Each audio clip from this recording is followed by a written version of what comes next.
This one now. Okay, dito po tayo sa ating pagpapatuloy po sa ating prophetic insights in the book of Revelation. At nandito po tayo sa finishing touches of the seventh trumpet na kung saan ay last week atin pong napag-aralan yung sixth trumpet in its actually, kwan po yun, 7 part. Dahil atin pong iniisa-isa yung mga pag-aaral po dito sa seventh trumpet. At ito ngayon ay finalization of the seventh trumpet. Yung pangpitong trumpeta po. Ating balikan konti mga kapatid, ano, para at least mayroon pong bird's eye view ang ating mga kapatiran na pagtunog po ng trumpeta ay nagkaroon po ng casting of fire and hail. At may kwan pa po rito, no, na kung saan ay ito po ay actually yung hail dito ay representing destruction by water. So ang fire dito ay representing the Spirit, okay, the Holy Spirit, where it has been actually the guidance where Noah preached the warning to the world, and those who can enter into the ark will be preserved, but those who will not will be destroyed. Yan po yung warning dyan, ano? Because trumpet actually denotes warning. So when the trumpet sounds, there is a destruction. And then the second trumpet, there is actually the mountain that nagliliyab.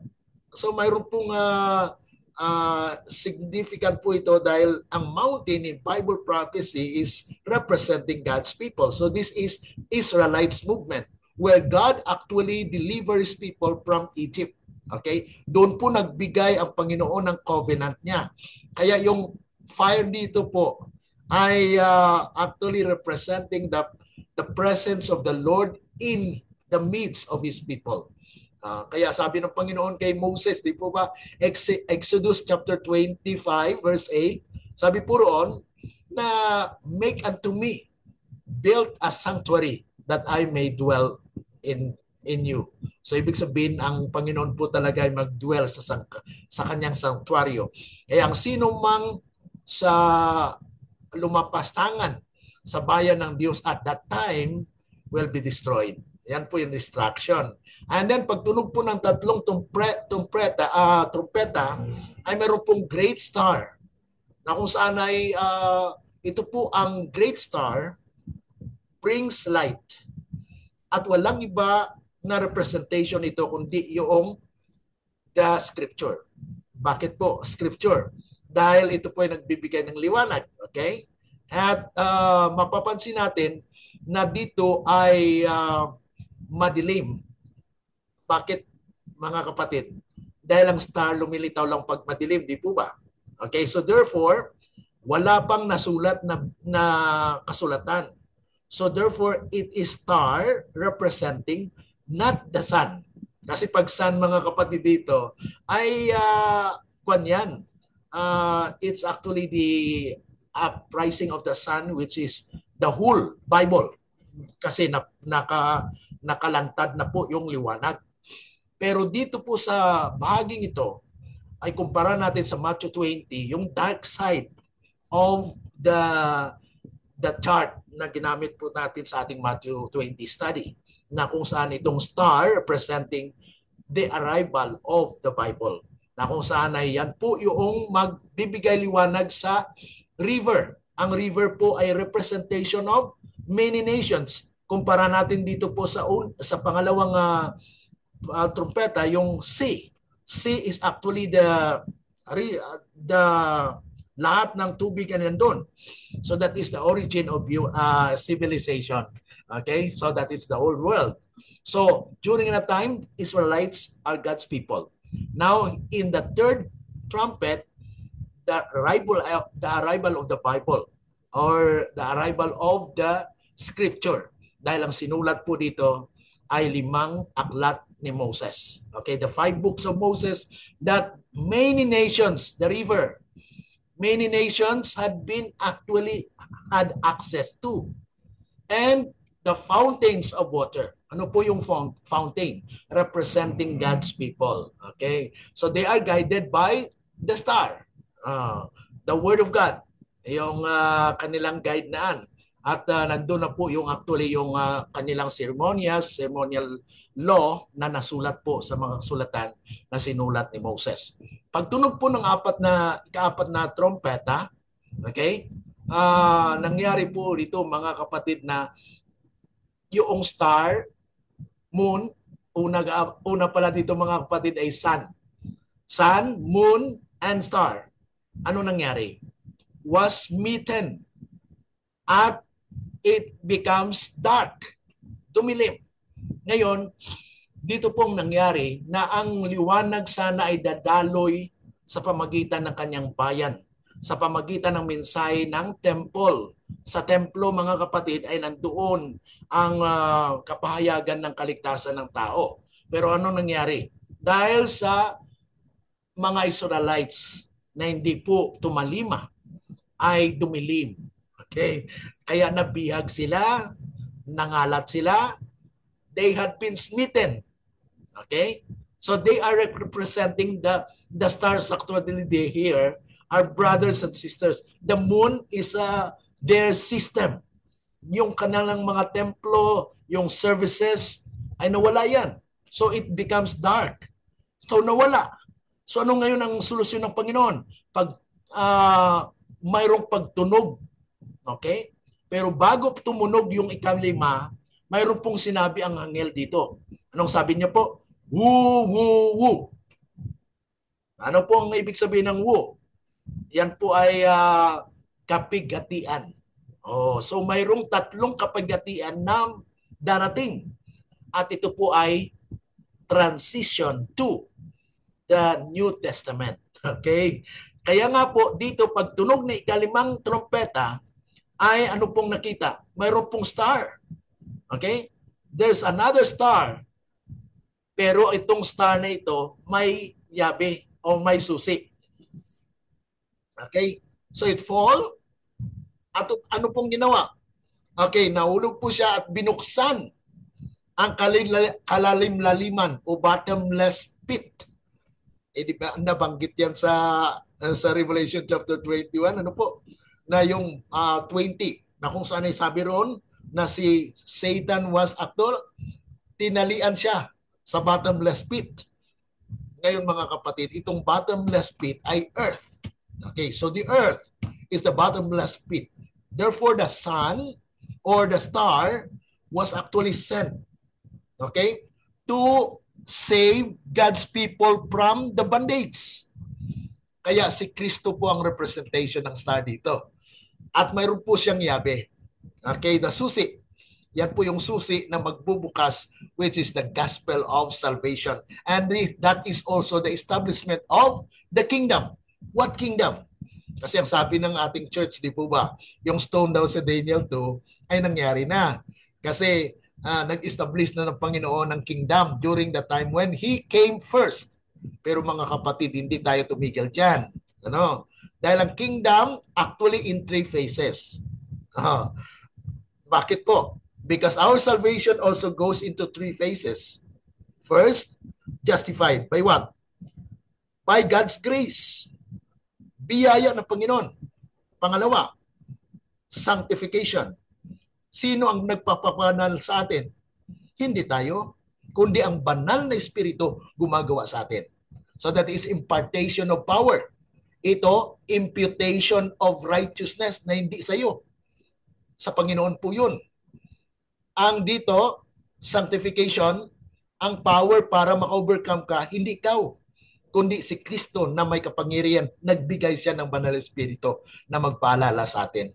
Kaya yung second phase ng kingdom, mga kapatid, kingdom of righteousness. When righteousness reign in earth, that is the establishment of the kingdom of righteousness. But when that righteousness will be fully reproduced in His people, then that is the kingdom of glory. Partially. Dahil mayroon pong sinulat si Ellen G. White naman, nasabi po na ang full establishment of the kingdom of glory will be where? In the clouds of heaven when Christ return. So pag sinabing full, therefore there is partial. So before He return, His people are glorified. That is Revelation chapter 18, 1 to 4. Na the earth will be lightened with God's glory. That is the establishment of the kingdom of glory. Now, balik po tayo dito. Now, when this star was cast on earth to the bottomless pit to open, so may pag-asa ang tao. Kaya dito po na-pull yan sa bottomless pit, walang kaduluduluhan. Bakit po? Dahil itong kaduluduluhan na ito po yung representation of Babylon. Ito po nakita ninyo, ito po yung river of Euphrates. Kaya dito po sa representation na ito, hindi nawawala yung Babylonia. But in different stages. Kaya atin po yung pag-aralan. And then, paghulog po nito at nabagsak po siya doon, dumating si Kristo, nagkaroon ng usok. Ang usok na ito, smoke representing the crucifixion of Christ. Na kung saan ay yun po ang naging pag-asa na lumabas po yung locust. Ano pong locust na ito? Okay, ang kanyang ulo ay face of a man. Mayroon po siyang corona. Ito po yung early Christian. When the Pentecostal power was actually given, they are powerful. They can actually slay. Why? Ang ngipin nitong locust na ito ay iron. Pero inutusan po ba siya pumatay? No. Hindi po siya inutusan na pumatay. Kundi siya po ay mag-deliver ng message of life and death. Kaya ang mensahe po nila ay nakakamatay. Bakit? Ang sino mang mag-reject will be actually rejected. So they will not have eternal life. Yan po yung purpose dito. At they have the authority. Okay. Now, ito po yung unang wu. Okay? Kaya the faithful had been actually persecuted. So nangyari po dito mga kapatid, after nitong panahon ng Pentecost, mayroon pong persecution na nangyari dito. Kaya pagtunog po ng ika-6 na trompeta, okay, ito po yung pag-asa.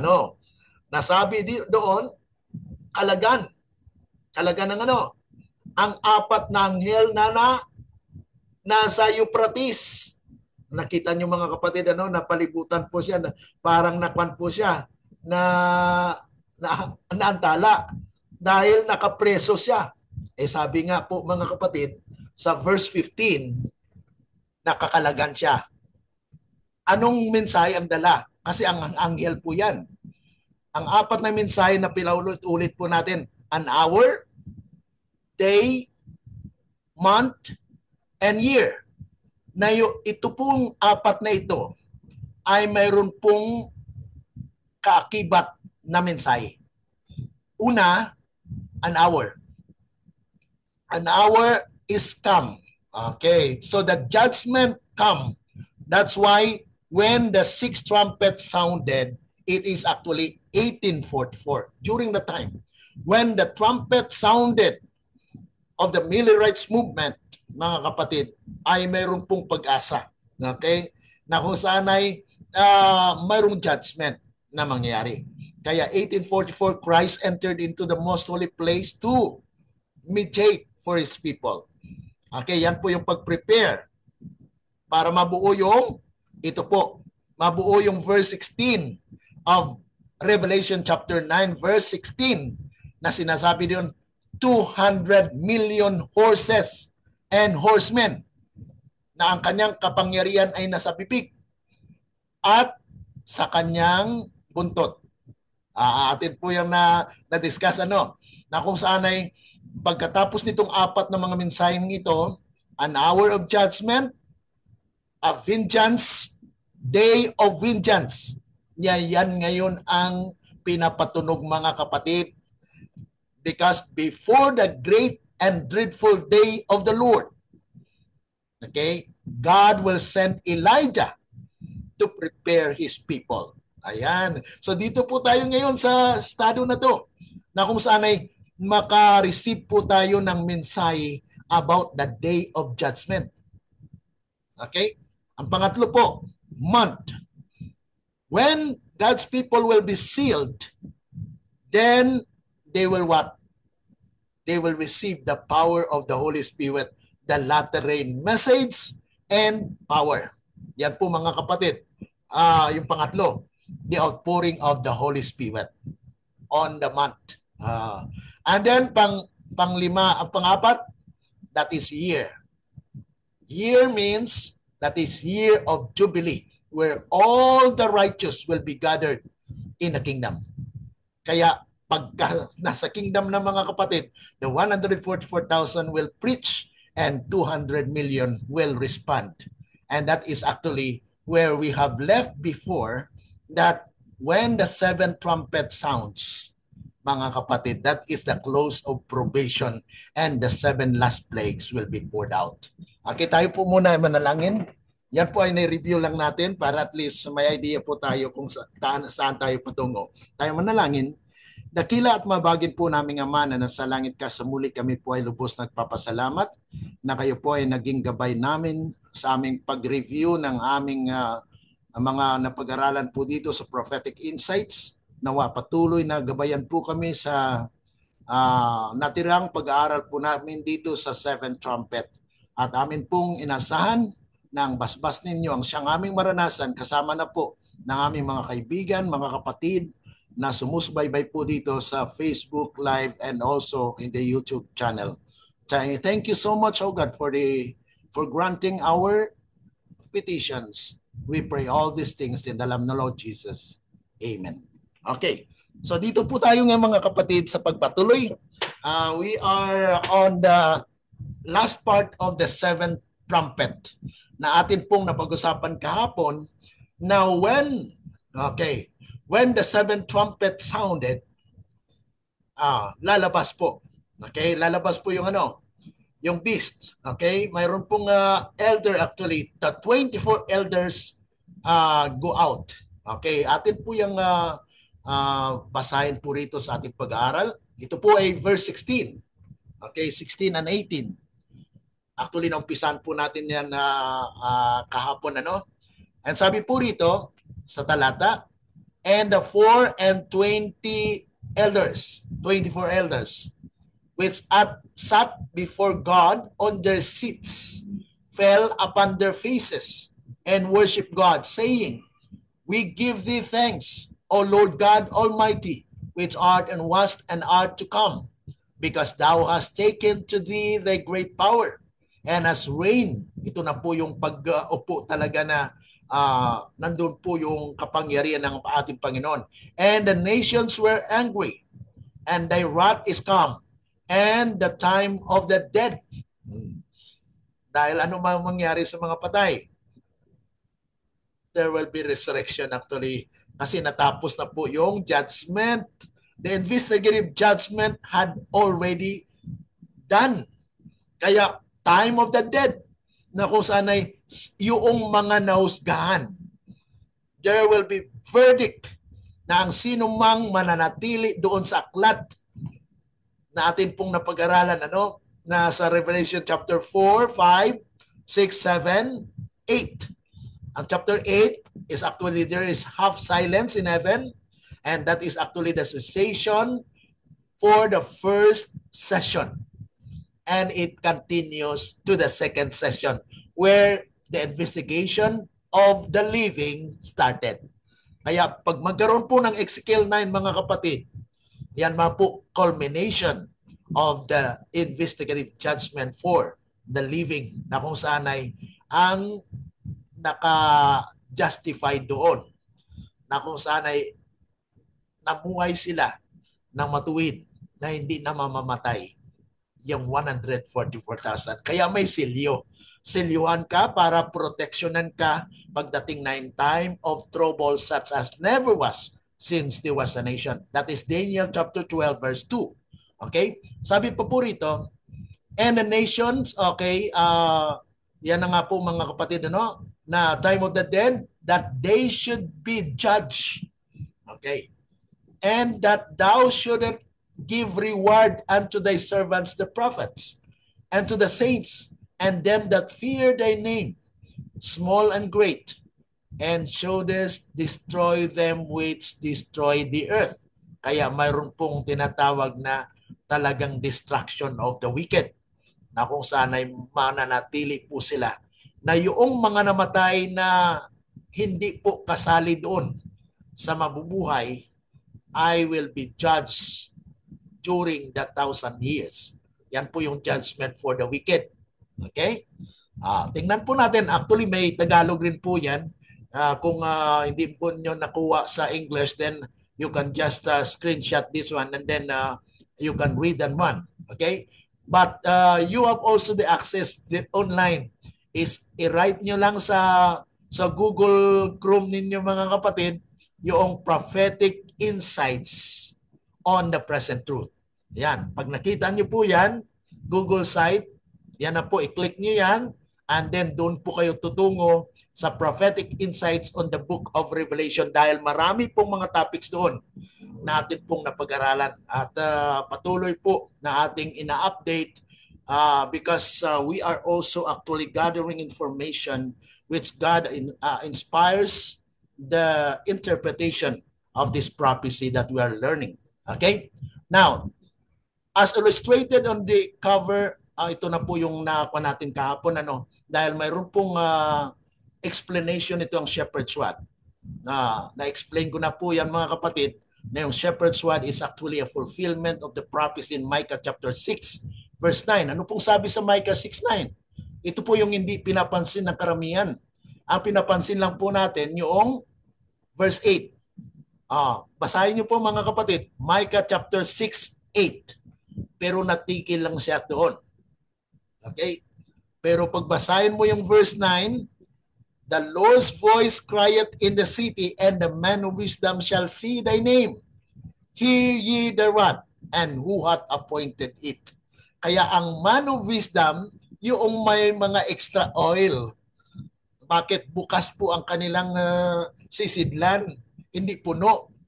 Kasi katulad po ng 5 foolish virgins, na hindi po sila nagkaroon ng extra oil. Kasi puno na daw eh. Kaya natulugan sila. Paggising nila ay nandyan na yung bridegroom. Kaya wala na silang time to buy oil. So, hindi sila nakapasok. Yan po ang mangyayari. Now, when we have the extra oil, mga kapatid, ito po yung extra oil, na those wise, those men of wisdom shall see thy name. Hear ye the rod. Pakinggan natin ang tungkod. May tungkod bang nagsasalita? Yan po ay symbol of what? Authority. Symbol of being a shepherd. Sino po ang good shepherd? John 10:11. Who is the great shepherd? There is only one but Jesus. So Jesus sent this message to us, Seventh-day Adventists. Kaya kung masabi tayo mga kapatid, shepherd's rod yan, hindi sa atin yan. Mga kapatid, this is for you and for me as Seventh-day Adventist. Dahil this is the second deliberation or deliverance from the Lord because we are going to what? Retreating toward Egypt. That is Testimonies for the Church, Volume 5, 217. Nasabi ng propeta, the church is what? Retreating toward Egypt. So ibig sabihin, Egypt is worldliness. Our church is going to the world. Kung anong mandate ng world, they will do it. Katulad po nangyari noong pandemic, the COVID-19. When the church or when the world mandated to be vaccinated, what happened? The church also mandate that you cannot enter the church if you are not vaccinated. Is that what the Bible and the spirit of prophecy teaching us? We have the 8 doctors, the new start. Bakit hindi natin ginamit? Di po ba? Sa amin po bilang pamilya ay talagang we will not allow to be vaccinated. So that's a standing na kung saan ay kasi unnatural po yan mga kapatid na you will be injected with somewhat has the animal protein in it. Kasi ang mga vaccine mga kapatid may protein yan, protein ng animals. especially yung mga karumal-dumal, di nakakuan ka rin. Sabi natin hindi tayo kakain ng sabi natin vegetarian tayo pero nagpa-vaccine ka, hindi ka na vegetarian because it has the protein of the animals and even humans. Kasi may human na kuan po yan. You can learn that one in the YouTube actually or other sources. Okay. Now, dito po tayo mga kapatid sa patuloy na kung saan ay may time po dito ng resurrection na pagkatapos na nagkaroon po ng purification ng church. Sabi po kay Ellen G. White kasi, okay? Noong nandun pa siya sa vision, sabi niya, I want to stay here.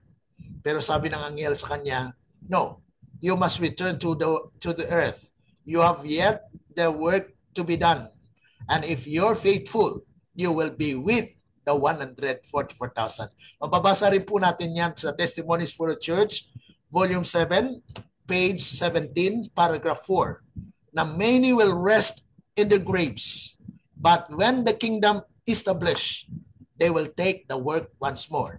Yan po yung actually yung during the loud cry where it will swell into a loud cry. Kaya mga kapatid, this will be a great evangelization of the world na kung saan i-pour out po ng Panginoon ng kanyang Espiritu to all flesh. Kaya nations will come.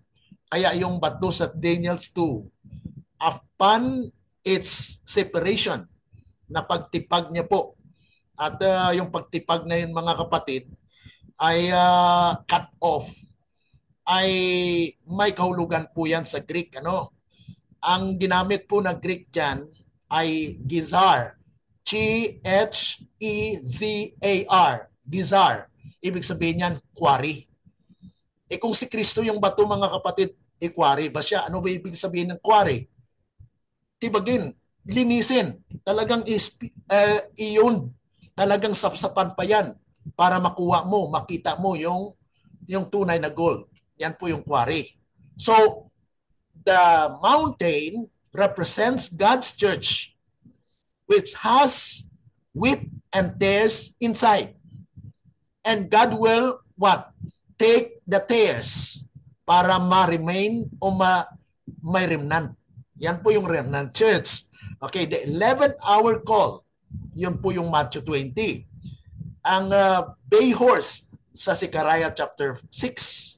Yan po yung mga kapatid, ang iba't ibang angle of the study will point us to the purification of the church, where this last part of the trumpet is actually a declaration na kung saan ay end na yung kaligtasan. The probation has already been ended, and the 7 vials will be what? Will be poured out. Yun ang ng 7 last plagues. Sabi rito, and the temple of God was open in heaven, and there was seen in his temple the ark of his testament. Ito na po yung pagbukas muli. Ibig sabihin, tapos na. Tapos na po yung investigative judgment. At there is already a declaration.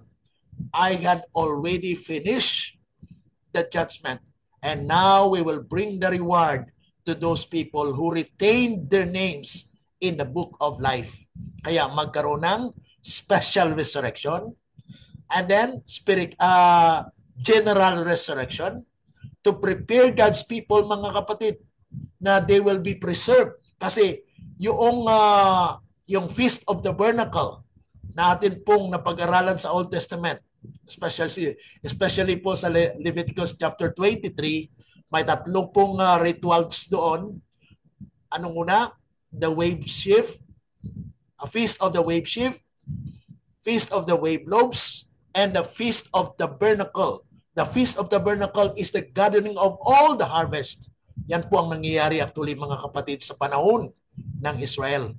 And it is actually the type of what will happen in the last days, where the harvest of the Lord will have the dead and the saints living.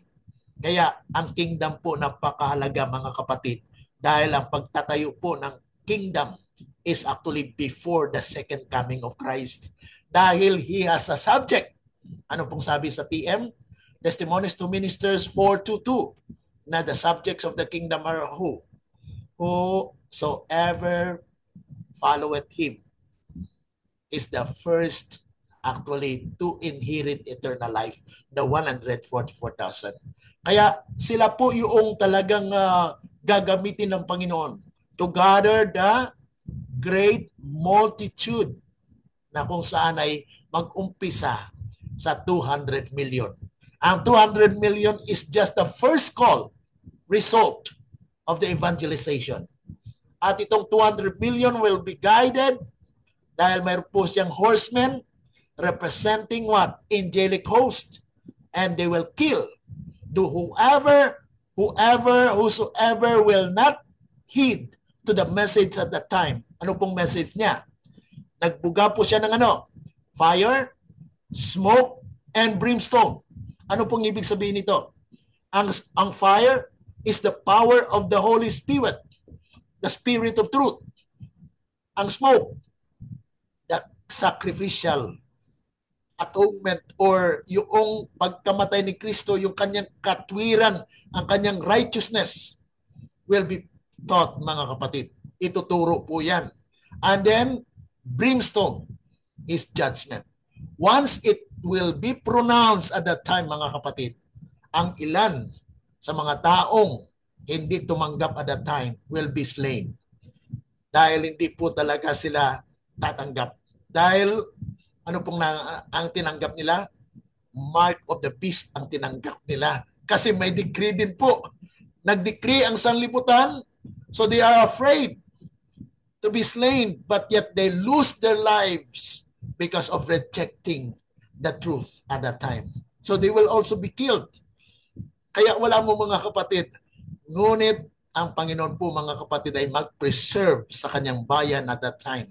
Kaya yung pag-open po ng holy place o most holy place dito ay pagtatapos po, mga kapatid, na kung saan ito po yung completion of the atonement or judgment na nagaganap po sa kataas-taasan. At yan po mababasa natin sa ating mga pag-aaral. Ano? May mga text doon kanina. Ano?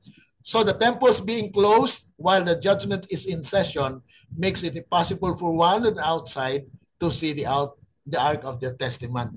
So ibig sabihin nito, mga kapatid, in-explain lang dito na yung pagkita doon sa chapter 11 verse 16 na nakita yung Ark of the Covenant. Therefore, you are looking inside the most holy place na kung saan yan na po yung paglabas ng 24 elders.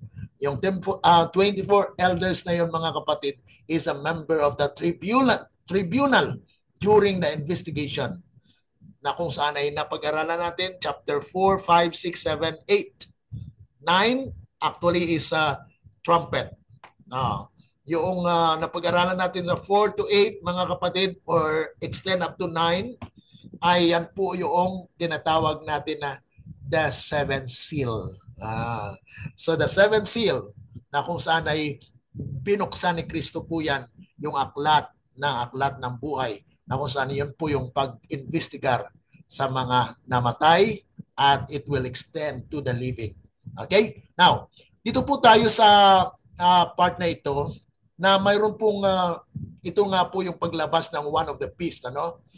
Will give unto the seven angels. Ito na po, mga kapatid, yung pagbigay ng seven angels ng golden vials.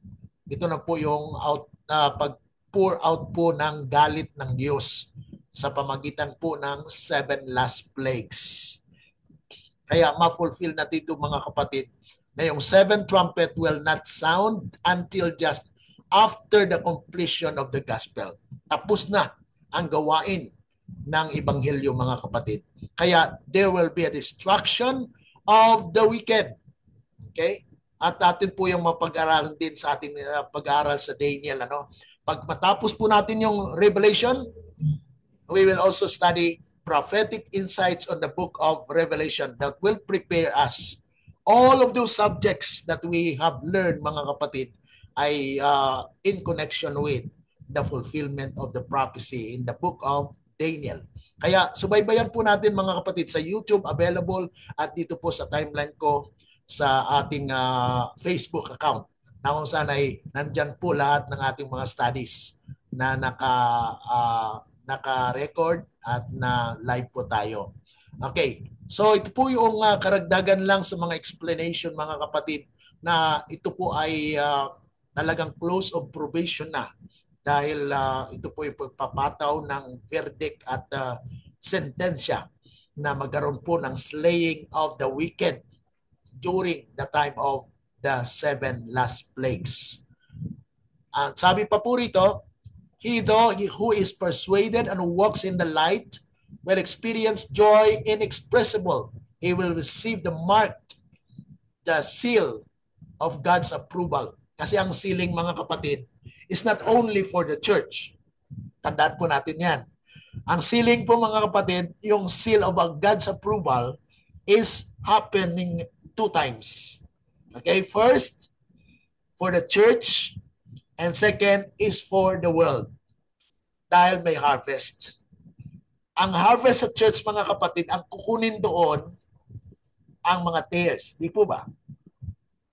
Pero sa world mga kapatid, those who will be taken, what? Will be preserved. At yung mga natira, yun ang makaranas ng what? Makaranas ng 7 last plagues.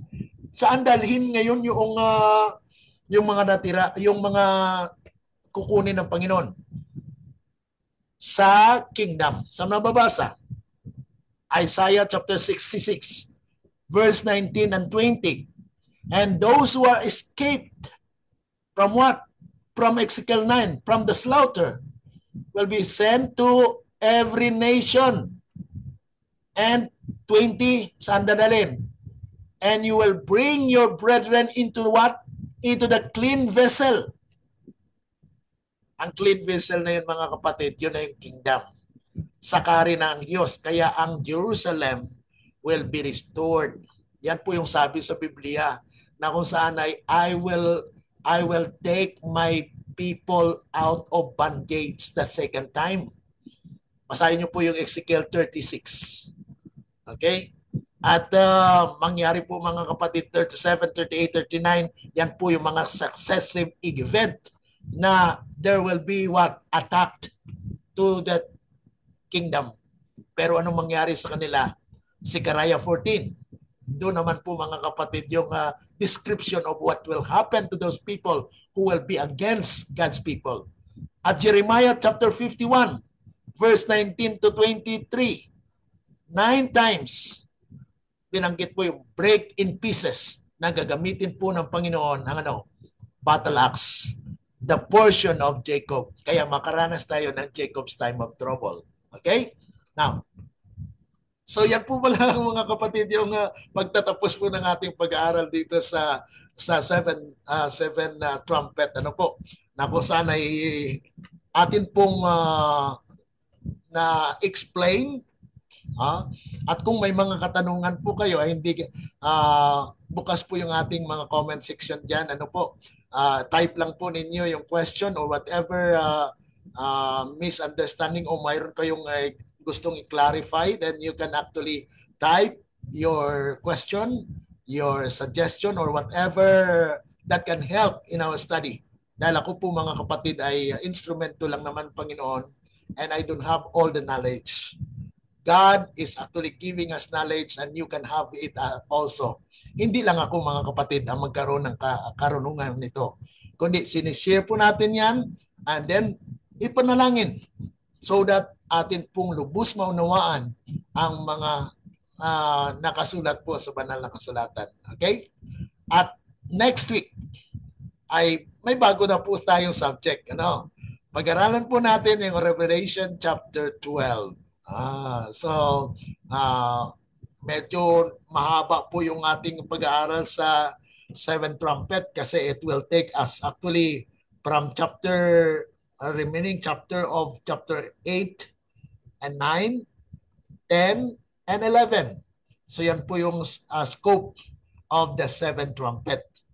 Pero dito po sa chapter 12, we will be talking about the living church, ever living church of God, na in every generation there will be representation of God's people. Kaya atin po yung mapag-aralan at mapag-aralan din po natin next week kung ilang beses o ilang beses si Satan ma-defeated. Defeated foe. Ilang beses po siya matalo na hindi po talaga siya na tumigil hanggang sa kanyang final na destruction. Yan po yung pag-aaralan natin next week. Ano? So, maraming salamat. Any reflection or any question po or karagdagan na mga komento para po sa ating pagtatapos?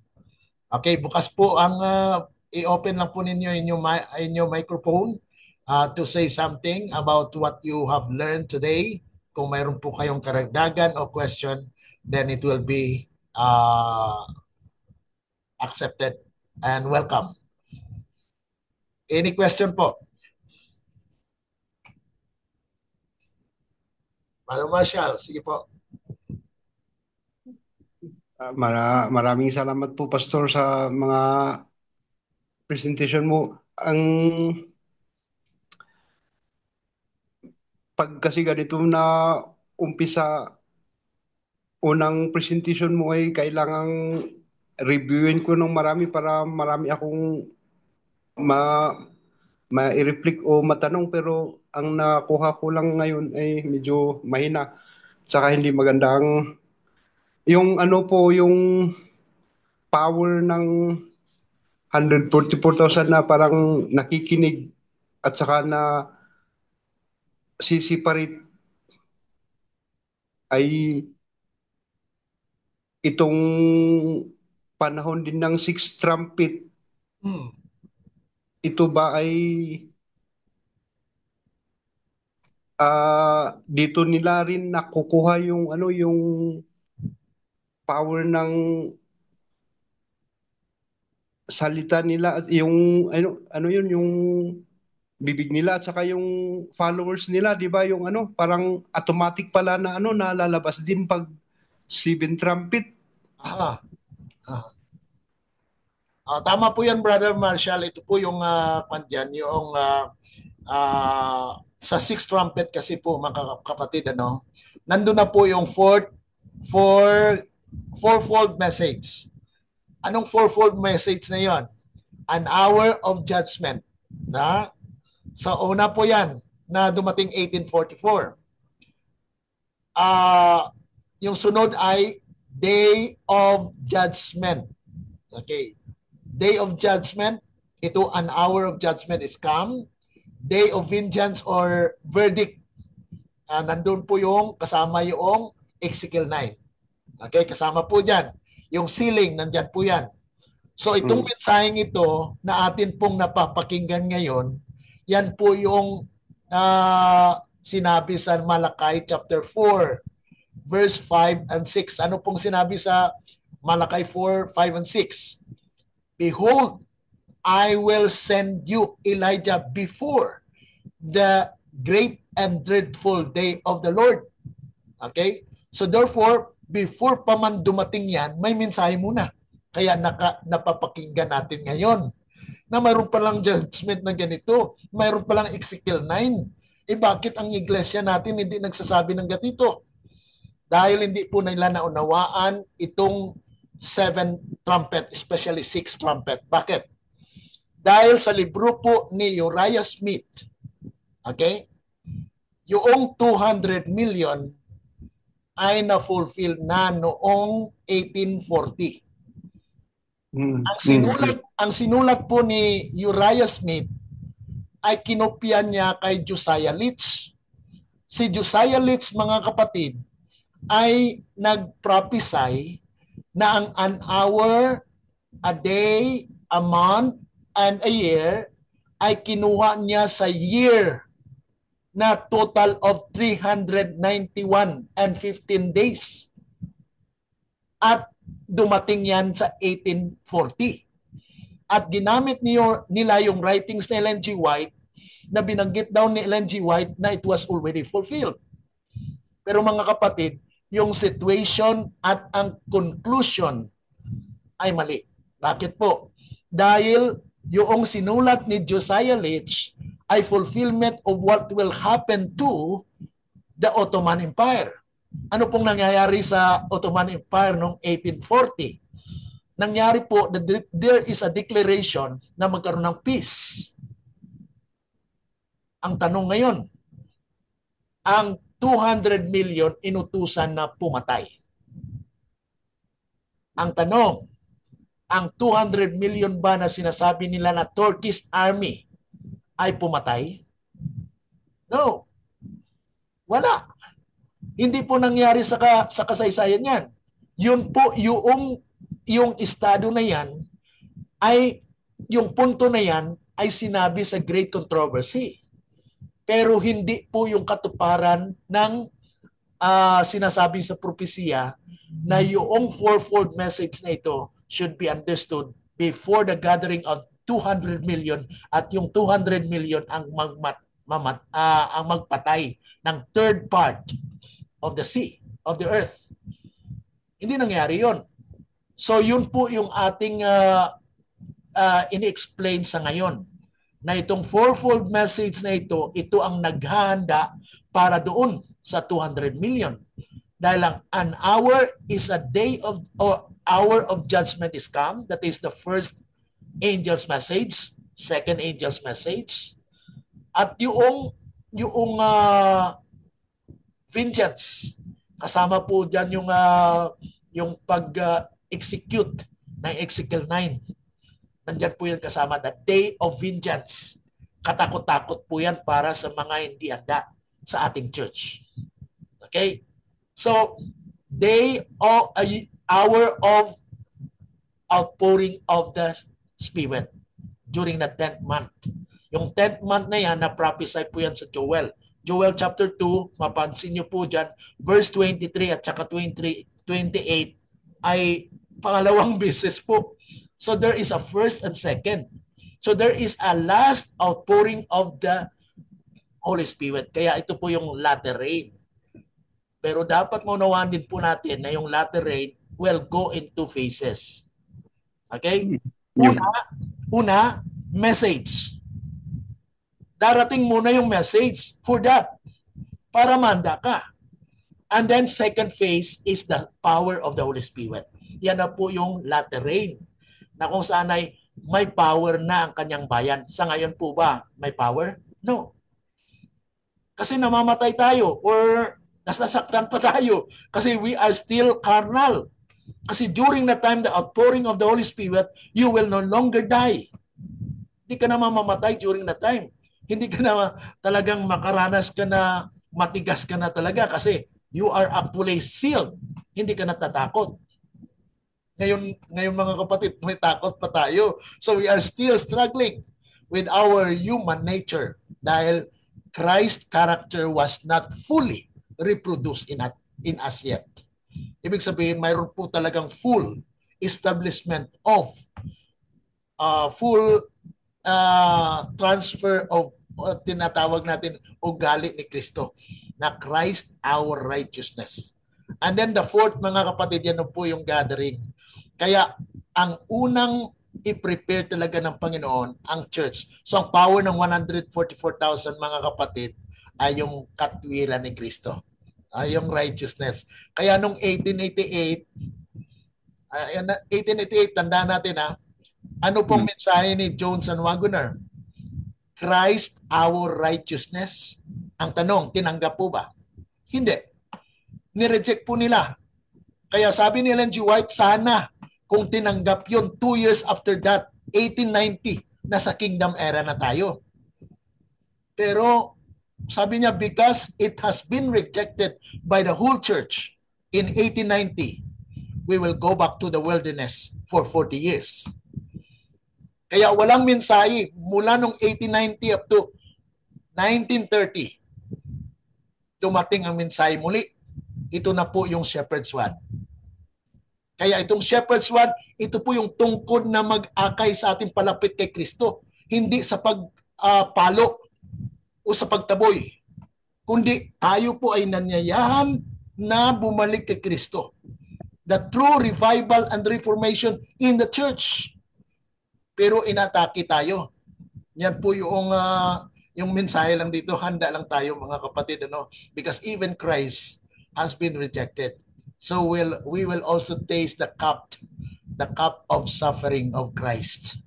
Kaya ang power ng 144,000, they will not die. Hindi sila mamamatay. Kasi sila po ay makapangyarihan na sa tayo. Saan? Sa Mount Zion. Revelation chapter 14 verse 1. Tatayo siya with who? With the Lamb. Ibig sabihin, ang presensya ni Kristo ay nandun. Not in the second coming. Kasi ang second coming, mga kapatid, lahat ng mata makakita. Ibig sabihin, it is the invisible presence of Jesus. Kahit sa atin ngayon, mga kapatid, ang Panginoon nasa kalagitnaan natin. Yan po yung sinasabi doon. Na Christ stand. Ibig sabihin, nakatayo, may prinsipyo, may government. Yan po yung theocratic form of government that God will establish. Dahil ang Zechariah chapter 13 verse 1, matutupad na po. Anong sabi doon? In that day, there shall be a fountain that will be open to the house of David. The house of David. Ibig sabihin, mga kapatid, pag ikaw ay nasa house ni David, anong tawag sa atin? Okay? So that is the true Davidian at that time. Sa ngayon, mga kapatid, we don't have any true Davidian yet. Bakit? We are still struggling. Are we ready to stand against the giant? No. Kasi hindi pa tayo silyado. Ang atin ngayon na tatanggap mga mensahe. Then, patuloy na tayo po ay lumalago sa mensahe. At patuloy na tayo po ay nag-aangkin na mangyari ang nasa prophecy. Na in the last days, in that day, there shall be a fountain that will be open to the house of David for sin and uncleanness. Anong ibig sabihin yan? For sin means ang tuburan or yung fountain na ito, ang bukal na ito ay mag-open para wala ng makasalanan at wala ng karamdaman. Yung uncleanness doon, mga kapatid, naging marumi tayo dahil sa kasalanan. So ibig sabihin, kung wala na po yung kasalanan, din hindi na tayo magkasakit. Yan po yung sa kingdom. That is where we experience no more pain, no more tears.